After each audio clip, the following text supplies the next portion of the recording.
Hello and welcome to week 19. This is James Kim, a sales trader based in Australia, recording live here out of Asia Pacific.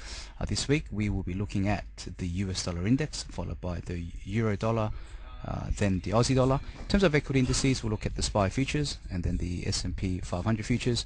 Then we'll look at the correlation breakdown between the E-mini versus the WTI crude futures. And to cap it off, we'll look at the price actions of gold. After a brief attempt at claiming the 200 daily moving average, the US dollar index finished the week below here for its second consecutive week. The lower wedge trend line that was in formation for the US dollar index is at threat of a break or has pretty much broken. However, we need to wait for the settlement to confirm the true break of the lower wedge trend line. Now below here there really are no technical levels to support the US dollar until 97.85 or the 50% retracement between the May 2016 lows up to the January 2017 high. So the level to watch to the downside is a halfway retracement mark between 97.84. Not too far below here lies the July swing high here. Now this is a significant pivot point given that the Fibonacci extension between the January sell down to the February low, this range applied to the most recent swing high gives us 97.64. Now if I place a horizontal line here, it's no coincidence that this 100% repeat in price action comes in at this July swing high. So the levels to the downside, we have 97.84 down to 97.64 as areas to watch for a potential pause in losses. Attempted weakness over the euro in the past week saw losses being defended above the 200 DMA, and after consolidating in a mini pennant formation closed the week at its highs in a spectacular bullish fashion. Next technical levels for caution to the top side is the 76.4% retracement between the Trump top down to this is lows.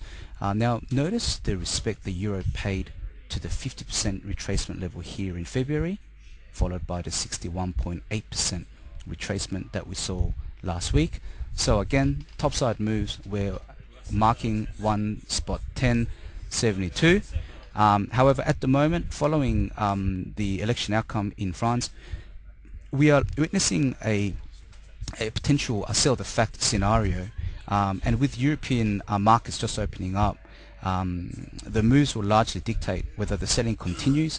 In the event we take out Friday's lows, this will produce what is known as an outside day bar, which signals a change in trend. First support to the downside is 109.32, these levels here, followed by the 200 DMA for the week.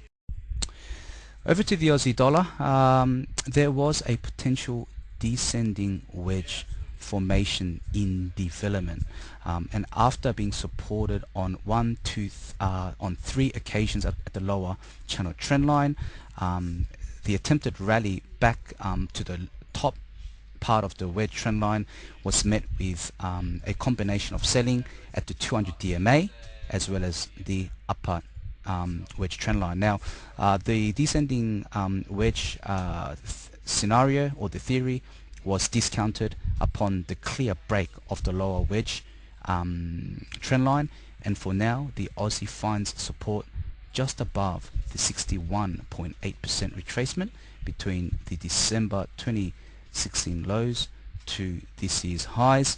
We can see that the Aussie at the moment is finding buys off the lows here. However, with our budget just around the corner, we are expecting some potential violent moves over our currency.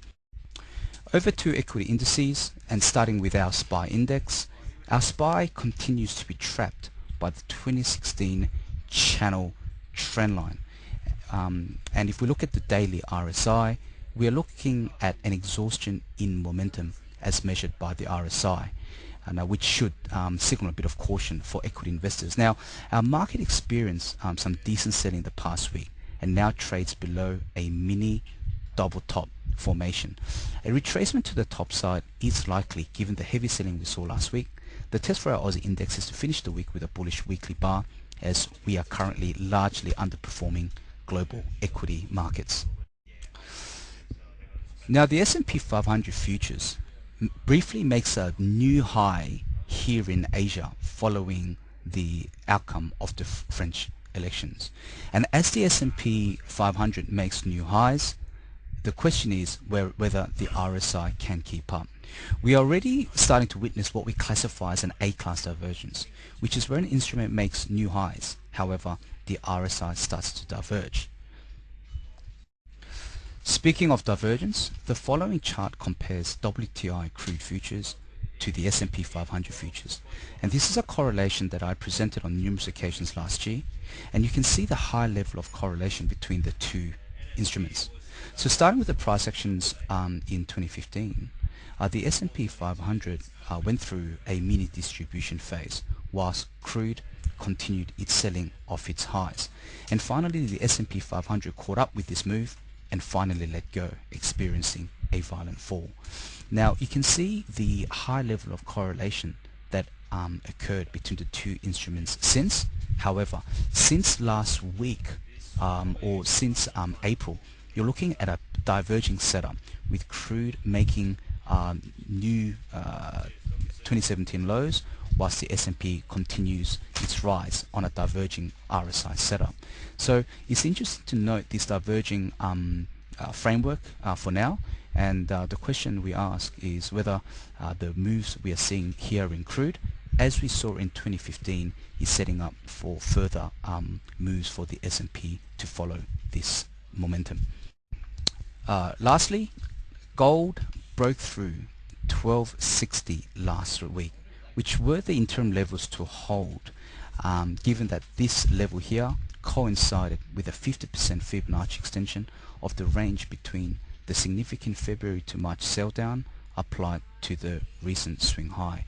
Now Friday's candlestick here has produced an inverted hammer formation, and this may be that signal that offers a turning point for gold this week. It's interesting to note also that last week's low, or the lows that gold is currently flirting with, is a 100% repeat in range of that February to March sell down, and with the RSI close to oversold territory, we are not far off from seeing a low in gold. So we start the week with a bullish outlook for gold, with a breach of last week's low at 1125 to then open up 1208, or the 50% retracement level between the December lows up to 2017 highs as the next level to watch to the downside. That's pretty much it from the charts for the week ahead. Wishing everyone a profitable and a safe trading week ahead. Thank you.